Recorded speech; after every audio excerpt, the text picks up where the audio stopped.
My name is Dan Gross, and I'm from Albuquerque, New Mexico, in the southwest of the United States. I'll tell you a story. One day we were driving along, and it was in February. I was here in 2008. It was my third trip to Ukraine. We were driving along, and we see this field that had been plowed.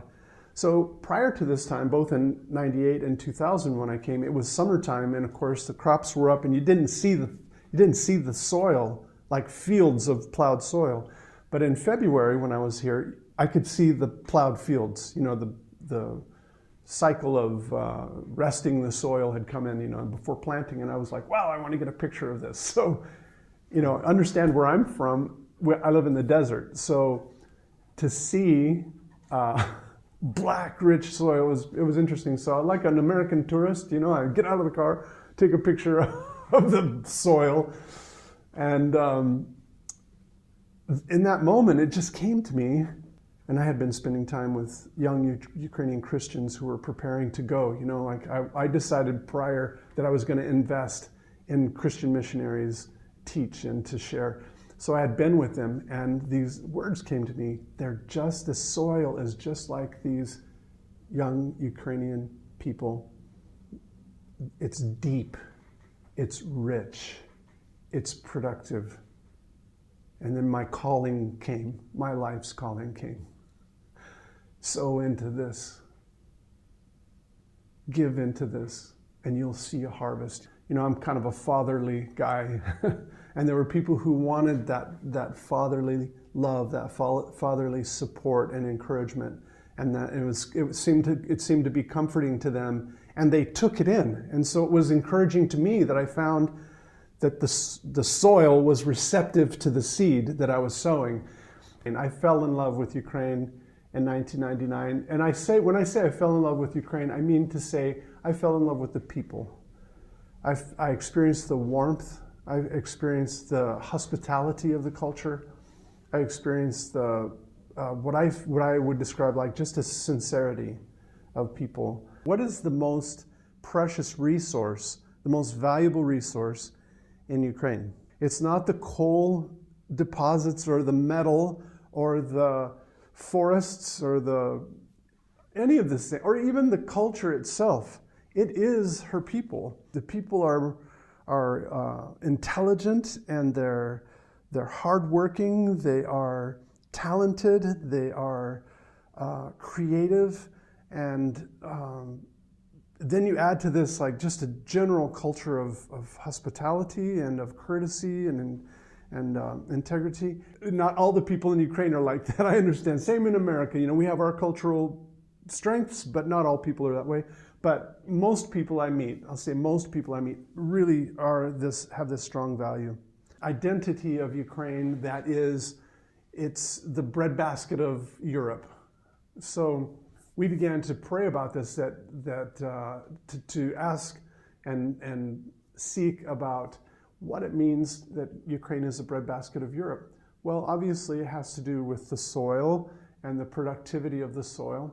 There is a parallel symbolically between the soil, the richness of the soil, and the richness of the people. There was something to come out of Ukraine to go to the nations, just like the symbol of the productivity of Ukraine, and I think the number one product in Ukraine is sunflower, right? So sunflower coming to and going to other nations, and even in the past, you know, much of the nations in Eastern Europe and much of the nations in the Soviet USSR were fed from Ukraine.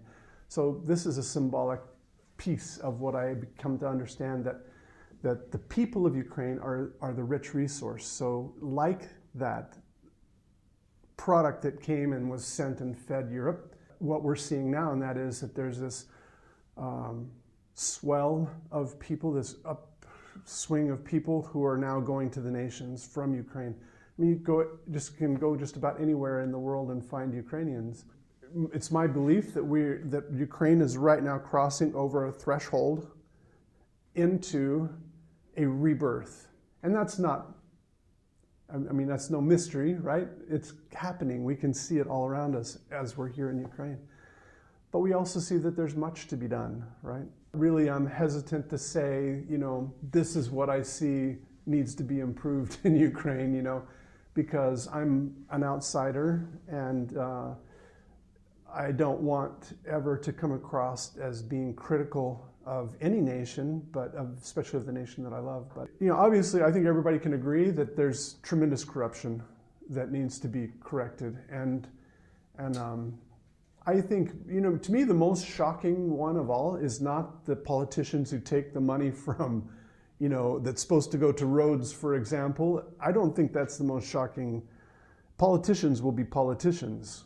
The most shocking one, in my opinion, is students who pay professors, university professors, for grades. That shocked me, especially, and I learned this after Maidan. So I'm thinking to myself, these students went and demonstrated against the culture of corruption and of oppression and of control. Many, not all, but many of those same students would pay for a grade. I was shocked. The change that I see needs to happen with that is that with the young people, it must start with them, and they must decide to not pay to get grades. Because as long as there are people who are willing to pay, then there's going to be corruption. So you're just sowing seed into the corrupt system. So don't participate.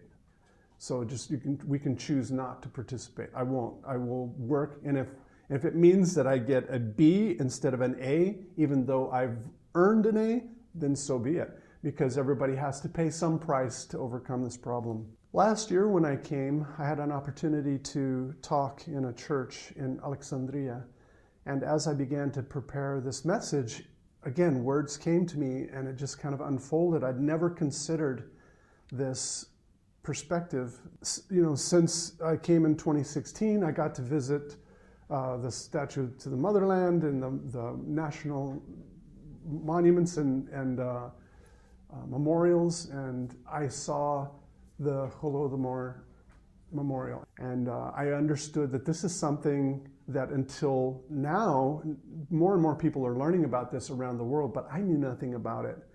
I mean, in America, it's very, very common knowledge about the Holocaust, but the Holodomor is not well known at all in America. So I began to learn about this.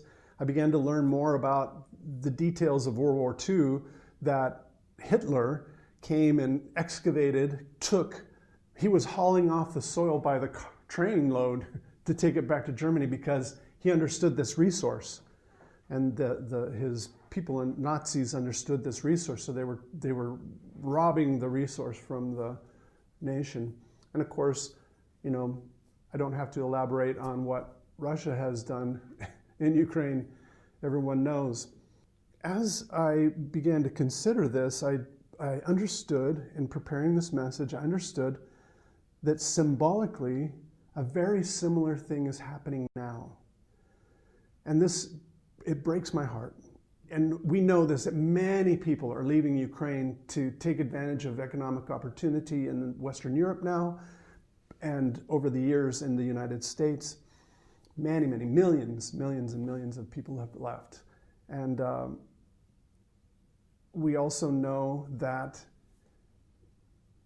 in my opinion, it's directed from the Russian side. We have this continued corruption and desire to control the Ukrainian people and keep them oppressed and keep them down, keep them from not being who they were designed by God to be. We see all these people leaving, and then we see the continued corruption, and I understood that it was similar to, like the Nazis taking the soil and robbing it from the nation, that there's this attraction to capitalism and greed of personal gain and personal prosperity, money, that is this draw that's taking the soil, the rich, deep soil of the young Ukrainian people, taking them west.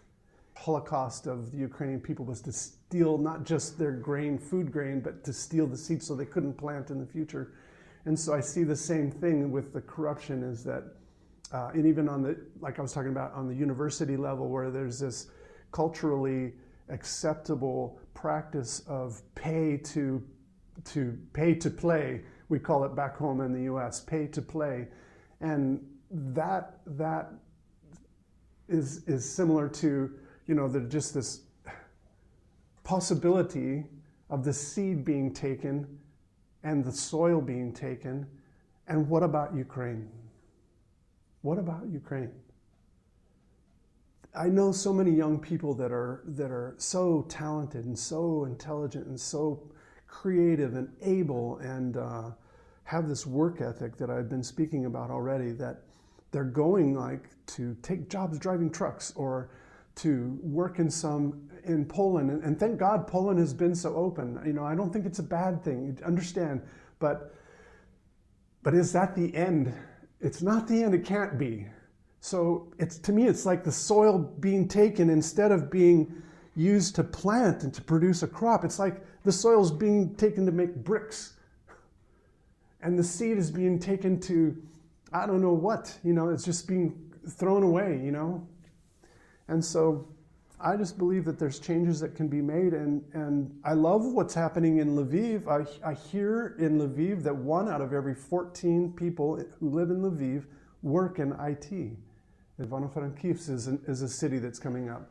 And to go to Kiev, you see this happening. A lot of entrepreneurs are opening small businesses, and you're starting to see more and more prosperity. So it's encouraging to see this. I think that's really the answer, you know, is don't go to the nation to find work. Say, no, we will do your work here. Pay us, and we'll stay and build Ukraine.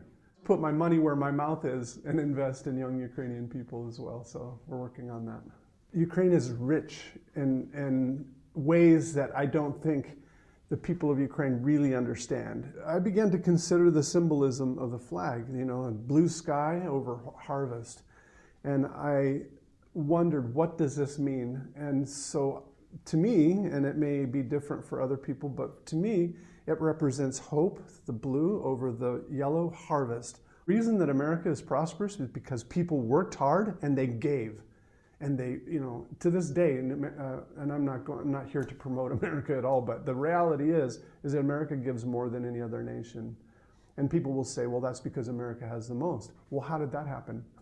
It started with giving.